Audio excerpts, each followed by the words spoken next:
غلامان احمد رضا ہر کوئی بھی ہم سے جیتا نہیں. اور ایک چیز اپنی زندگی کے اندر شامل کرو، اگر حضور کو خوش کرنا ہے نا، اس کو اپنی گانٹھ باندھ لو، دل پہ لکھ لو، اگر حضور کو خوش کرنا ہے تو حضور کے کبھی کسی مومن امتی کا دل مت دکھاؤ، کسی مومن کو تکلیف مت پہنچاؤ، اذیت مت پہنچاؤ، بڑے سے بڑا نقصان اٹھا لو، گھاٹا کھا لو، لیکن کسی مومن کا دل مت دکھاؤ. اب آپ بتائیں، حضور کی خوشی کے لیے جب عام مومنوں کا دل خوش رکھنا ضروری ہے تو اپنے ماں باپ کو خوش رکھنا کتنا ضروری ہے، کتنا ضروری ہے. اپنی گفتگو سمیٹتے ہوئے دو باتیں عرض کرنا چاہتا ہوں تاکہ میرے نوجوانوں کو ایک پیغام ملے.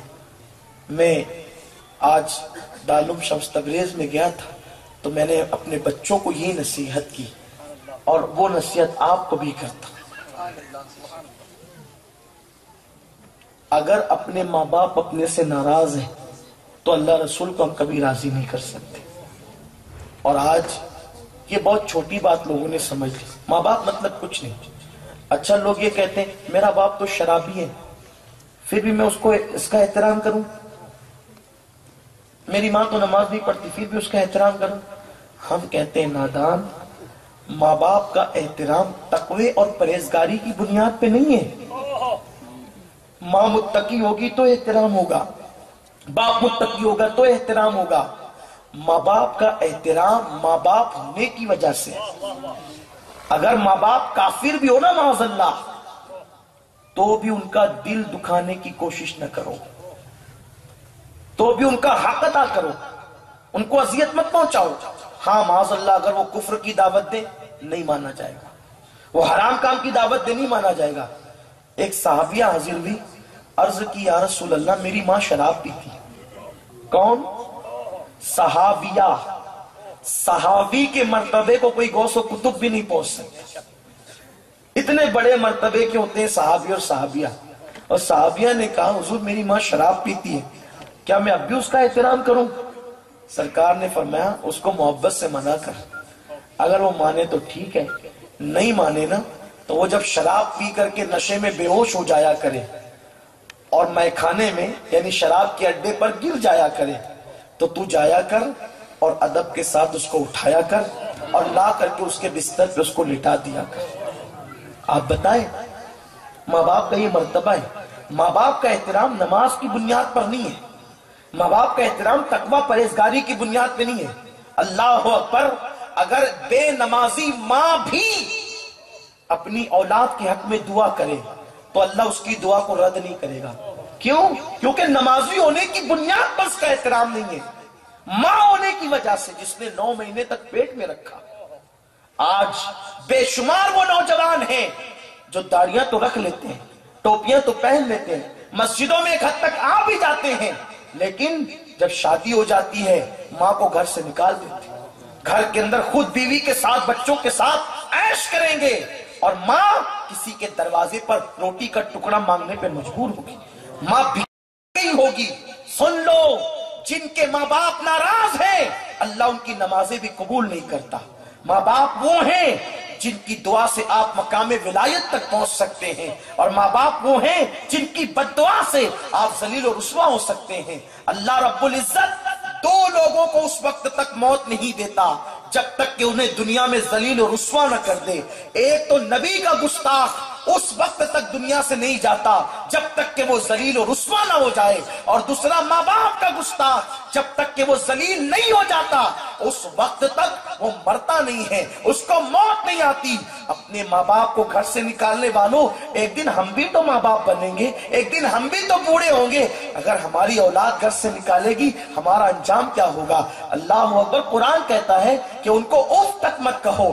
بہت سارے لوگ ماں باپ کو کھلاتے بھی ہیں، پلاتے بھی ہیں اور ان کی دوا وغیرہ کا بھی خرچہ دیتے ہیں، لیکن اگر کوئی وہ بات کہہ دے ڈانٹ دیتے ہیں. وہ سوچتے ہیں اتنا کیا کام ہے کہ ہم ان کی خدمت کر رہے ہیں، ان کو کھلا رہے ہیں، ان کو پلا رہے ہیں، ان کو دواخانہ لے جا رہے ہیں، ان کو کوئی چیز کی کمی نہیں ہونے دے رہے، لیکن اس کے باوجود بھی یہ کچھ کہتے ہیں لیکن ڈانٹ دیتے ہیں. سنو، میرے آقا علیہ السلام نے کہا کہ جس نے ایک مرتبہ بھی ماں باپ سے اونچی آواز سے بات کی ہوگی، اللہ قیامت کے دن اس کی ساری نیکیوں کو ہلکا کر دے گا۔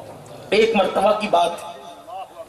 تو گفتگو جو سمیٹتے ہوئے عرض کر رہا تھا، مجھے حضرت مخدوم ماہمی رحمت اللہ علیہ کی یاد آئی تھی، کیونکہ وہ بھی طالب علم تھے۔ تو شمس تبریز نے میرے بچوں سے یہ بات کہی تھی کہ حضرت مخدوم ماہمی چھوٹے سے بچے تھے، انہوں نے سوچا کہ مجھے عالم بننا ہے۔ تو ماں سے کہا امی مجھے عالم بننا ہے۔ تو ماں نے کہا بیٹا تو سمرقند اور بخارا کا سفر کرے گا، تیرے باپ کا انتقال ہو گیا، تیرے بغیر میں کیسے رہ سکوں گی، اکلوتا بیٹا ہے، میں تجھے نہیں جانے دوں گی۔ بس اتنا سننا تھا۔ رونے لگے۔ ماں نے کہا کیوں روتا ہے؟ ماں کوئی بات نہیں، اگر تیری خوشی اس میں ہے کہ میں نے ان پڑھ بن کے رہنا ہے تو میں ان پڑھ بن کے رہوں گا، لیکن تجھے چھوڑ کے نہیں جاؤں گا ماں، میں نے یہی رہنا ہے۔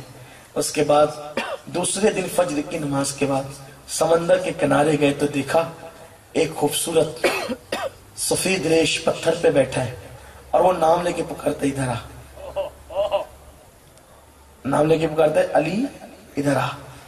حضرت مخدوم ماہمی کا اصل نام علی ہے۔ علی ادھر آ۔ آپ گئے، کہا تم میرا نام جانتے ہو، کون ہو تم؟ کہا میں خضر ہوں۔ میں خضر ہوں، آپ یہاں کیسے؟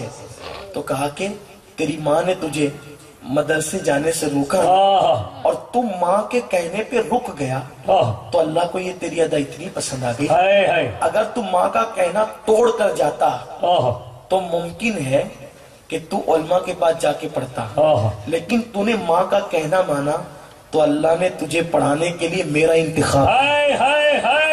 اب میں تجھے پڑھانے کے لیے آیا کروں گا، لیکن سن، کسی سے یہ راز کہنا نہیں، اگر تو نے کہہ دیا تو پھر میں تجھے دوسرے دن سے پڑھانے نہیں آؤں گا۔ یہ چاہتے پڑھ کے آتے، بہت خوش رہتے۔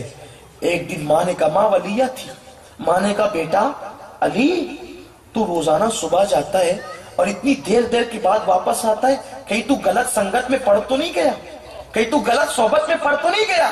کہا نہیں ماں، میں غلط صحبت میں کیسے پڑھ سکتا ہوں، ماں تمہاری تربیت ہے، میں غلط راستے پہ کیسے جا سکتا ہوں؟ کہ نہیں، میں مطمئن نہیں ہوتی تو اتنی دیر تک رہتا کا ہے، سچ بتا جاتا کا ہے۔ اب دل میں خیال آیا اگر سچ بتا دوں کل سے خضر پڑھانے نہیں آئیں گے، اور اگر نہیں بتاؤں ماں کا دل دکھے گا، ماں کا دل دکھے گا تو اللہ رسول ناراض ہو جائیں گے۔ دل میں سوچا خضر نہیں آتے نہ صحیح، خضر نہیں آتے نہ صحیح، تعلیم ادھوری رہتی ادھوری صحیح، لیکن ماں کا دل نہیں دکھائیں گے۔ ماں کو کہا امی روزانہ خضر پڑھانے آتے ہیں، ان کے پاس پڑھنے جاتا ہوں، لیکن بہت روئے امی، انہوں نے کہا تھا کسی کو بتائیں گے تو ہم کل دوسرے دن سے پڑھانے نہیں آئیں گے۔ ماں وہ نہیں آئے گا۔ ماں نے کہا بیٹا کوئی بات نہیں، اللہ انتظام غیب سے کر دے گا۔ دوسرے دن گئے تو کوئی نہیں تھا، جب اگلے دن گئے تو کوئی نہیں تھا، اس کے بعد والے دن گئے، وہ تو بہت روئے تھے چونکہ دن بھر رات بھر، تو دیکھا کہ خضر اسی پتھر پہ تھے۔ خضر نے کہا ادھر آ، میں تجھے پڑھانے نہیں آیا، کیونکہ میں نے کہا تھا بتائے گا تو ہم پڑھائیں گے نہیں، لیکن تجھے یہ بتانے آیا ہوں اگر تو ماں سے چھپا لیتا، اگر تو ماں سے چھپا لیتا تو میں تجھے زندگی بھر پڑھانے آتا، لیکن تو نے میری پرواہ نہ کرتے ہوئے، میرے وعدے کی پرواہ نہ کرتے ہوئے، تو نے اپنے ماں کا دل نہیں دکھایا اور تو نے ماں کو سچ سچ بتا دیا، تو اللہ کو تیری یہ ادا اتنی پسند آئی، اب تجھے میرے پاس آ کے پڑھنے کی بھی حاجت نہیں، اللہ نے تیرا سینہ چیر کر علوم تیرے دل کے اندر اڑیل دیے۔ نعرہ تکبیر، نعرہ رسالت، عظمت والدین کریمین۔ اب تجھے پڑھنے کی ضرورت نہیں۔ پھر آپ نے وہ کتابیں لکھی کہ آج بھی ان کی کتابیں مصر میں ازہر میں پڑھائی جاتی ہیں۔ ایک بات عرض کروں، جاتے جاتے ہو سکے تو میری قوم کی بیٹیاں بھی سنیں اور آپ بھی، خضر کا راز اگر ماں پوچھے تو مخدوم ماہمی بتا دیتے ہیں۔ اگر آج کے لڑکے فون پر کسی لڑکی سے بات کر رہے ہو، ماں پوچھتی بیٹا کس سے بات کر رہے ہو؟ کس سے نہیں۔ اس کا مطلب تم نے ماں سے زیادہ کس کو اہمیت دی؟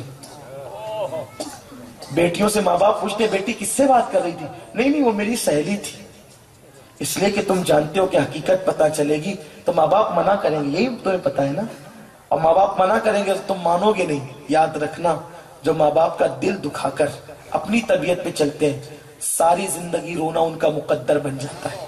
اگر ساری زندگی رونے سے بچنا ہے تو ماں باپ کو خوش کرو، زندگی ہمیشہ خوش رہے گی، کیونکہ ماں باپ کی خوشی میں اللہ رسول کی خوشی ہے۔ دوران گفتگو کوئی غلطی ہو تو اللہ معاف فرمائے۔ اچھا ایک بار درود شریف پڑھیں۔ اللہم صلی وسلم و بارک علی حبیبی وآلہ و اصحابہ اجمعین۔